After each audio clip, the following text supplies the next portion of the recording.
Hey everyone, welcome to the Solo to Entrepreneur Show. You are with me, Lorraine Chai, the host of this show. Now, today I have a very close friend of mine, Zsolt, who is up and running here. So, thank you, Zsolt, for being here with us and welcome. Thank you for having me. So we've been planning this for quite a while, and apologies it took us so long to schedule a time, but No, here no, we no. are, I and look, I'm yeah, I glad to really be here. appreciate you. I really appreciate you coming. Now, I want to point it out because people are not aware in terms of, the extent of being in business, right? So tell us or tell the listeners in terms of what time is it now in your local time? God, it's actually, what is it? Quarter, 20 past 10 p.m. So 20 plus 10 p.m. Now, you are the kind of person, and I've known you for a couple of years now, and you're the kind of person that has done a lot. You've done investments and a lot of things. And there was just a lot that I know of what you've done. In a nutshell, explain to us or share with us in terms of what you do.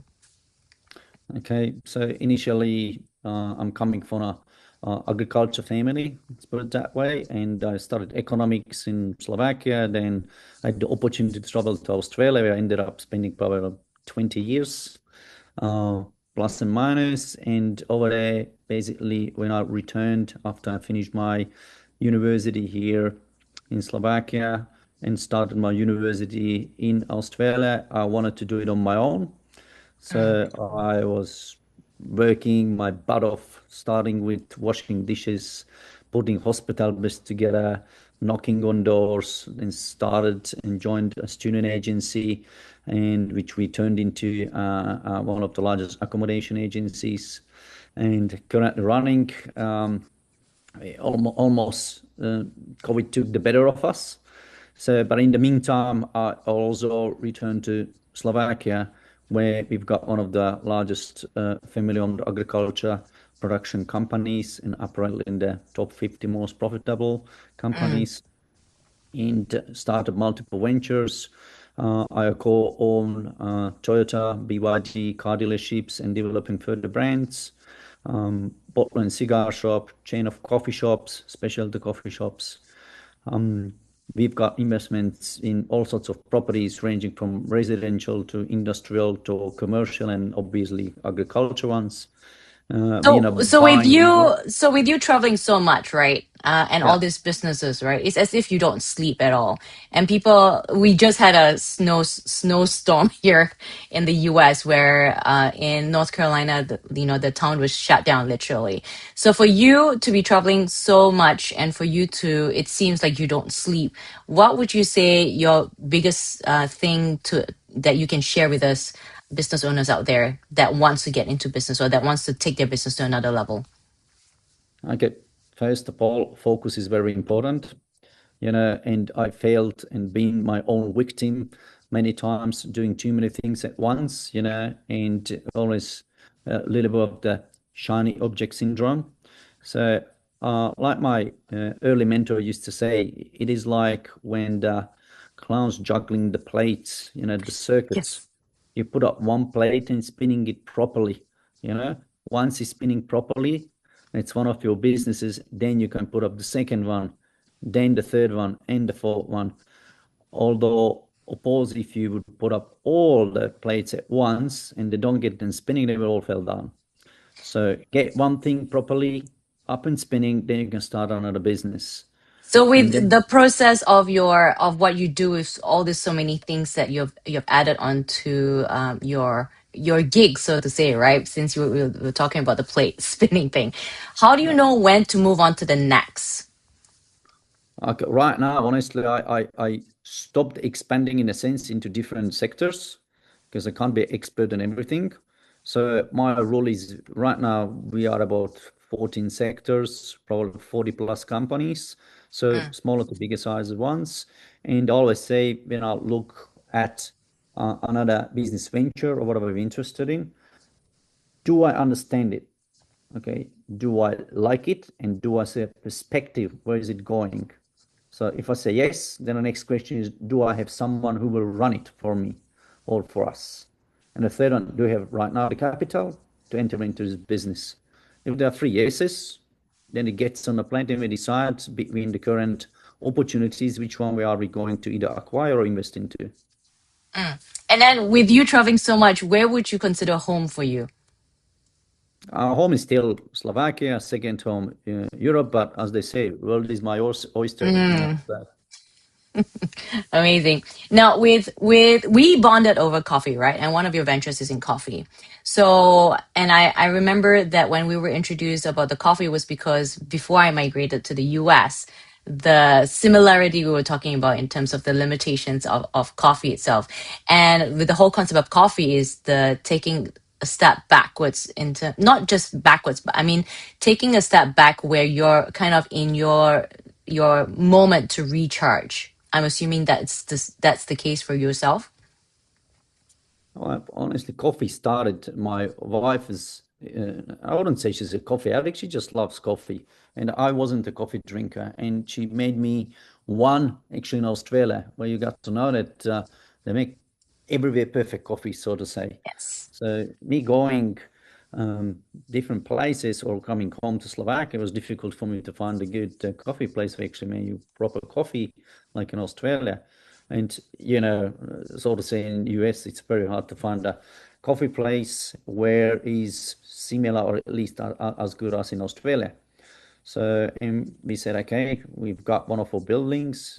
We just kicked out the casino, and I said, okay, in one of the places we're going to make a coffee shop. Initially, I had to call it Coffee Australia, but then I found this concept, which is actually a Hungarian concept, Mm. and I contacted the company. We talked. I wanted one coffee shop, and we ended up with a franchise.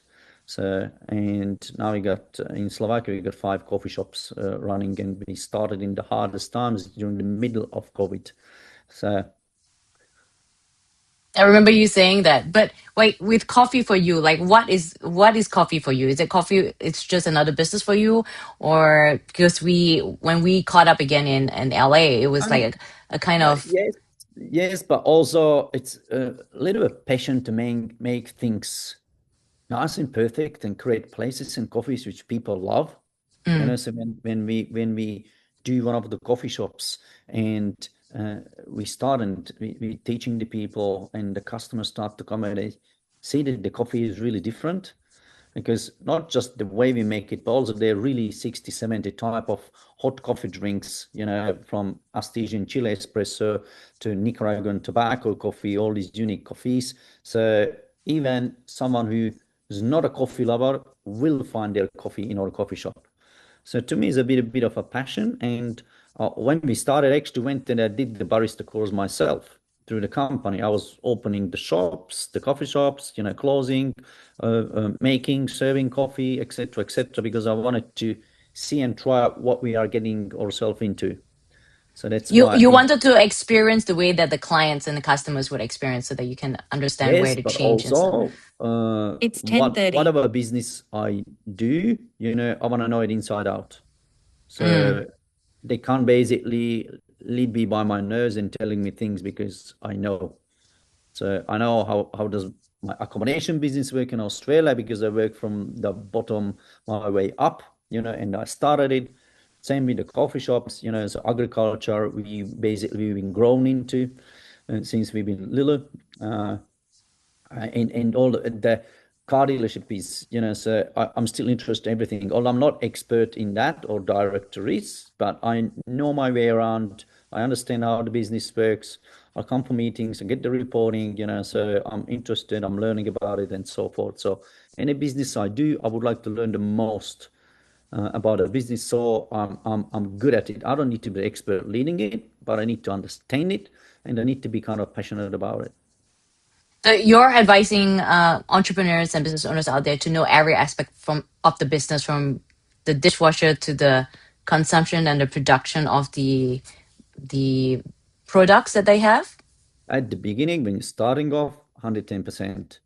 Once you become more like an investor, then you need to have someone like a team around you. Like I say, I'm building my generals, and my Mm. generals building my teams or their teams, and they building my businesses. So then you don't need to be expert at everything, but need to hire experts. So I always say So if you are the smartest in the room, you're in the wrong room. You need to change rooms. Yeah. So when there's a business person that wants to acquire a business, right? And it's a business that they've never had before, would you recommend somebody to understand like yourself, right? Like getting down the franchise business of coffee, you did the barista course to be able to understand how to make coffee itself. Would you advise business owners to do that same route in terms of understanding it before leveraging it out? I would definitely, if you just starting off, 110%. If you are investor, I would still advise either you or your team to look around and give you the details and all the good, the bad, and the ugly about it. So with the coffee shops, I personally, when I was in meetings in different cities, I went into coffee shops, tried the coffees, and asked, "Hey, how many coffees do you sell a day?" So I did my kind of own due diligence and research. So, and then asked friends around who had coffee shops or who knows who, then got some numbers. So I did my kind of own due diligence before we got into the coffee business. But it was actually before COVID. So during and after COVID is all different numbers. So Yes. once we got into, it's totally different what you expected, so to say, or planned for. So, and it's a lot harder, to be honest, a lot harder. So with all this business and you being so busy, what would your advice be for somebody that is trying to scale their business? Like how do you personally manage your time and your energy, I should say? Sometimes it's less is more, but definitely hire experts or you become the expert who will run these businesses for you. So always is better if you understand it fully and you dig deep and you become an expert in the field. And you need to be passionate about it as well. If you're passionate about and become an expert, then it's the only way is to win. Like right now is really late for you. So what is your cutoff time? Salt. I don't really have a cut-off time. I just do whatever needs to get done. So after we're finished, I still need to jump on the group call with my partners in the company, and then up to the call with a coach. So always on the move. What's your routine? Okay. Normally, if I don't stay up too late, I get up at 5.